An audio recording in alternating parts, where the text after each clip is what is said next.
Glória a Deus, glórias ao Altíssimo, graça e paz, a paz do Senhor Jesus, meus irmãos, Shalom.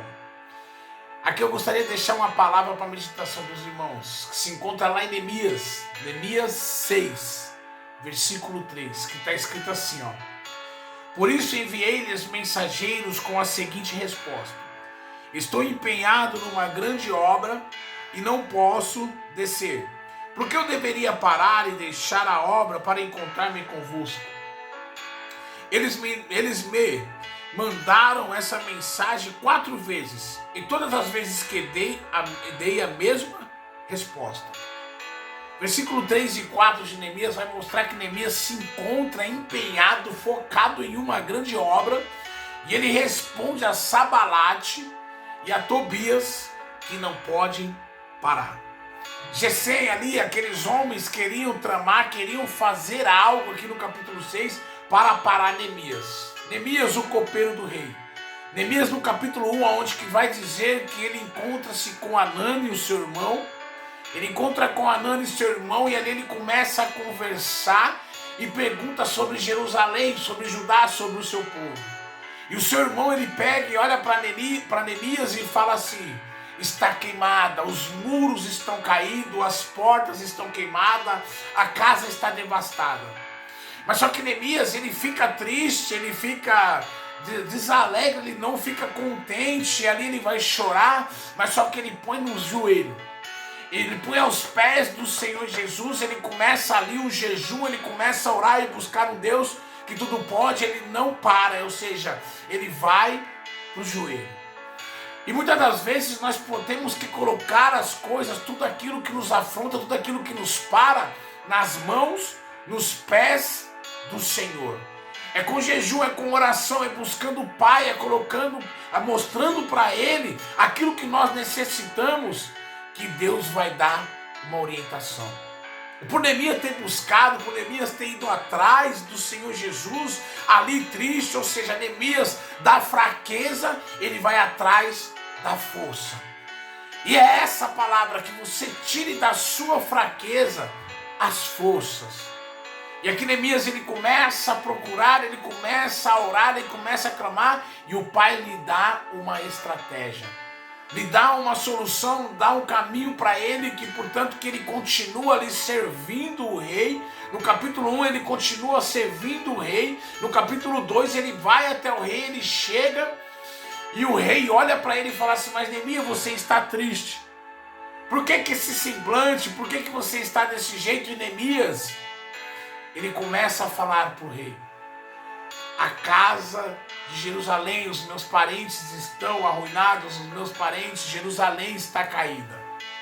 E ali Deus dá uma estratégia para Neemias, que quando ele chega na frente do rei, ele olha para o rei e fala assim: viva o rei. E muitas das vezes nós temos que saber pedir, nós temos que saber chegar, nós temos que saber, pedir uma sabedoria de Deus. E eu vejo que Deus deu uma sabedoria, deu uma inteligência para Neemias depois que ele buscou, depois que ele fez o jejum, depois que ele orou. O Pai foi e mostrou para ele qual era o caminho: viva o rei.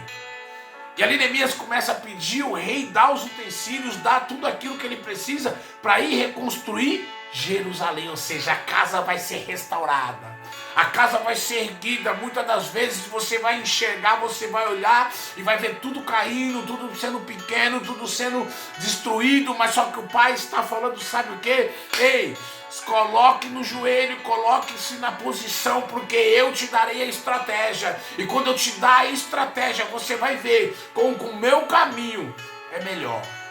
E aqui nós vamos ver Neemias, ele começa a pedir, o rei dá a carta, o rei dá madeira, o rei dá todos os utensílios para ele reconstruir Jerusalém, a casa, Judá. E se nós for entrar lá atrás, nós vamos ver que Nabucodonosor ele pega, vem por 3 empreitas, e ali ele toma Jerusalém, ele queima Jerusalém, ele coloca fogo, por causa que o povo estava voltando para trás. Mas só que Neemias, Deus levanta um homem para reconstruir novamente Jerusalém. Mas só que tem 3 homens, tem 3 pessoas que querem acabar, que querem parar Neemias. É onde que nós vamos ver aqui no capítulo 6. capítulo 6 vai dizer assim, ó: quando Sanbalate, Tobias, Gesem, o Arabe e o restante dos nossos inimigos souberam que eu tinha construído o muro e que nele já não havia brechas alguma, embora eu ainda não tivesse colocado as portas nos seus lugares, Sanbalate e Gesem mandaram dizer-me: vem, vamos encontrar-nos num povoado na planície de Ono. Eles, porém, estavam planejando o mal contra mim. Por isso enviei-lhes mensageiro com as seguintes respostas: estou empenhado em uma grande obra e não posso parar. Ei, meu irmão, Satanás vai tentar te parar, mas o Pai está dizendo para você: e continua empenhado na obra, porque a obra que eu coloquei nas tuas mãos é grande e ninguém pode parar. Foco na missão. Aqui Neemias, ele se encontra perante ali aqueles homens que estão falando, Sanbalate, Tobias, eles estão falando que aquela obra não tem que continuar, eles estão olhando, invejando e querendo parar Neemias, e por 4 vezes eles vão de encontro a Neemias, eles tentam parar Neemias, mas só que Neemias está focado na obra do reino, naquilo que Deus colocou na mão dele, ou seja, ele está empenhado em uma grande obra, e o Pai está dizendo, sabe o que? Ei, a obra que eu coloquei nas suas mãos, a obra que eu tenho com você é maior, e ninguém pode parar. Aqui nós vamos enxergar que Neemias, ele fala isso com autonomia. Portanto que ele continua reconstruindo, ele pega os soldados, coloca um reconstruindo o muro, outro com uma arma na mão, outro construindo, e ali soldados, homens valentes estão agora perante a obra do Senhor. Porque quando Deus ele tem um plano, quando Deus ele tem uma promessa, ele não mente, ele não falha, ele continua com o seu plano, porque é infalível. Ei, a reconstrução do muro, muitos vão dizer, aqui Tobias, Sanbalate, se nós for analisar todo o texto, nós vamos enxergar que eles pegam e falam, mas vocês vão construir como? As pedras estão queimadas, os muros estão caídos, não tem como vocês reconstruir essa obra. Mas só que Neemias está empenhado, porque é a obra do Senhor Jesus. Quem falou que ia construir, que é promessa, ou seja, não é um projeto falido, não é um projeto para qualquer um, é um projeto que Deus escreveu, e o Pai está falando aqui agora. Ei, estamos em uma grande obra e não podemos parar. Ei, meu irmão, continua. Muitas das vezes Satanás vai querer te parar, o projeto é de Deus, você sabe, mas só que muitos estão à sua volta dizendo, não vai conseguir, não tem como continuar, mas o Pai está no controle dizendo, ei, você está em uma grande obra e não pode parar. Glória a Deus, aleluia. Glórias a Jesus, o Pai é grandioso, o Pai está no controle e está falando ao nosso coração agora. Continua, porque quem está empenhado, quem vai cuidar desta obra sou eu. Neemias, por várias vezes, ele se coloca, se prostra aos pés do Pai e fala, Pai, olha o que estão fazendo, olha como é que eles estão dizendo que nós não vamos conseguir, mas o Pai vem com a mão e coloca sobre ele e continua colocando as mãos sobre aquela obra, e a obra não para. Portanto, que nós vamos ver aqui para encerrar, no capítulo, aqui no capítulo 6 ainda, nós vamos ver a conclusão do muro, aonde que no versículo 15 vai dizer assim, o muro foi concluído no 25º dia do mês de Elu, em 52 dias. Ei, tem um prazo. Tem um prazo e o Pai está dizendo, sabe o que? Pode contar os dias, porque a obra tem um final. Muitas das vezes o começo pode ser difícil, a caminhada, o projeto, o propósito de Deus, ali nós estamos enxergando ali dificuldade, mas o Pai está dizendo, sabe o que? Ei, está chegando ao final, continua, meu irmão, porque são 52 dias, o começo pode ser difícil, o propósito, a caminhada pode ser complicada, mas o Pai está dizendo, sabe o que? Existe um final, continua, porque para você chegar lá no final, levantar o troféu e dizer, venci, você tem que passar pelo propósito. você tem que passar pelo projeto, você tem que passar pela caminhada. Existe uma caminhada e o Pai está dizendo assim: ei, existem os dias e os dias estão contados. Fique tranquilo, meu irmão, porque os dias está chegando.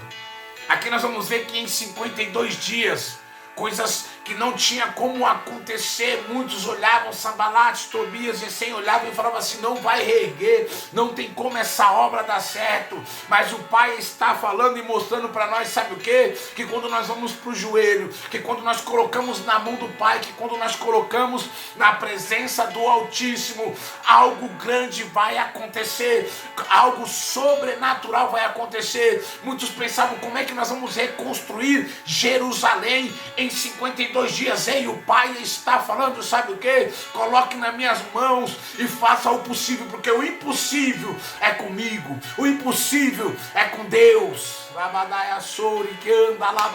Ei, o Pai está falando, o impossível é comigo. Seus olhos podem enxergar o possível, mas eu já escrevi o impossível. Muitos vão ter que olhar e dizer: ei, realmente ali vai um homem, ali vai uma mulher de Deus. Muitos vão olhar e não acreditar, mas é em 52 dias, os dias estão contados, a promessa do Senhor Jesus vai se cumprir na sua vida. Receba aí, porque a promessa do Pai vai se cumprir.